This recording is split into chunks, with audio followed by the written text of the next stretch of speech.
Hey everybody, greetings. And today I want to talk about vengeance. You know, vengeance is something that we all feel, whether we be Christians or not. We feel vengeance. We want to get revenge on people. Right now I'd like to read 3 verses for you. Hebrews 10:30 says, "For we know him that hath said, Vengeance belongeth unto me. I will recompense, saith the Lord. And again, the Lord shall judge his people." In James 1, verses 19 and 20, verse 19 says, "Wherefore, my beloved brethren, let every man be swift to hear, slow to speak, and slow to wrath." In verse 20, "For the wrath of man worketh not the righteousness of God." You know, when we get hurt, be it by family, friends, enemies, society in general, the first thing that most of us do is get angry. Most of us do is want to get back at the person that hurt us. So, we swear vengeance on them, or some cultures just get a vendetta, or something. It's just something that I have to get back at that person for hurting me, for taking time to hurt me, so I want to take time and hurt them. Because after all, they hurt me first, so I have to hurt them back. But Christians, some of us, have to realize that, that vengeance is not ours to take or ours to have. The Lord will straighten out whoever hurt us. It says right there in Hebrews 10:30 that the Lord will judge those who have hurt us. We'll seek the appropriate vengeance on them that they deserve. That person deserved that hurt us all those years ago. And also, in James 1:19 and 20, we hear that a man has to be slow. He has to be swift to hear. He has to be ready to hear. He has to be slow to speak and slow to wrath. Slow to want to get revenge on someone who's hurt them. Because your wrath as a man, as a human being, does nothing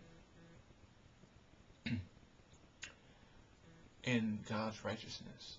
It just does nothing. It's just like you just plotted that whole vengeance scheme for nothing. Wow. How can you just plot and plan this whole thing and then it doesn't work? And then you're left sitting there holding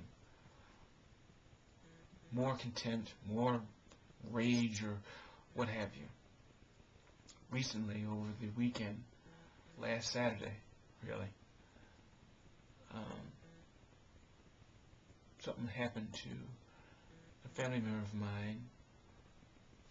Something was broken. Their property was broken.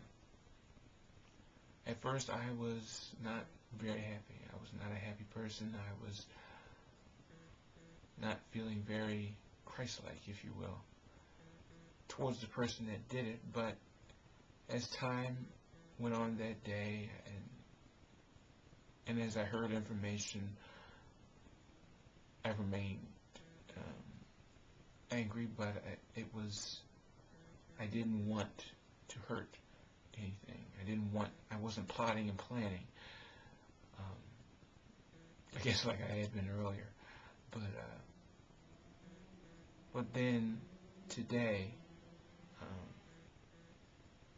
I was reading, and I came across Hebrews 11, and then I backtracked and went to Hebrews 10, and I looked at Hebrews 10, verse 30, and then I went online and I was going to my Facebook, and I saw this verse that said, my daily Bible verse, first chapter of James, 19 and 20. It's just like, oh, wow, okay. I can't do anything. I can't plot and plan because it wouldn't be right. Whoever did what they did to my family member, they're going to, basically, they're going to have to answer for that. I can't plot and plan something to happen to them, and I don't wish that on them.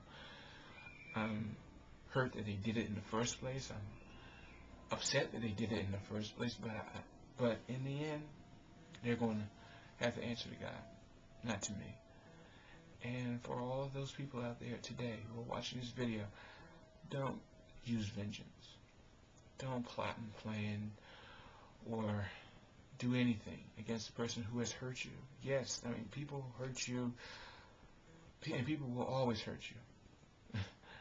At some point, friends will hurt you, family is going to hurt you, but you can either take that hurt and use it to fuel this vengeance scheme that's going to hurt them back 10 times worse than they hurt you.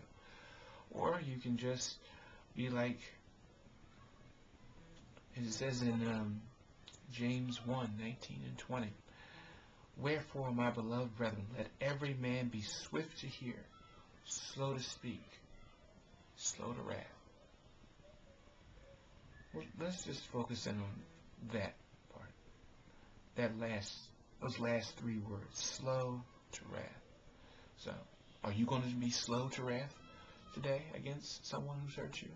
Or are you going to just blow off a gasket and just get vengeance? Be blessed.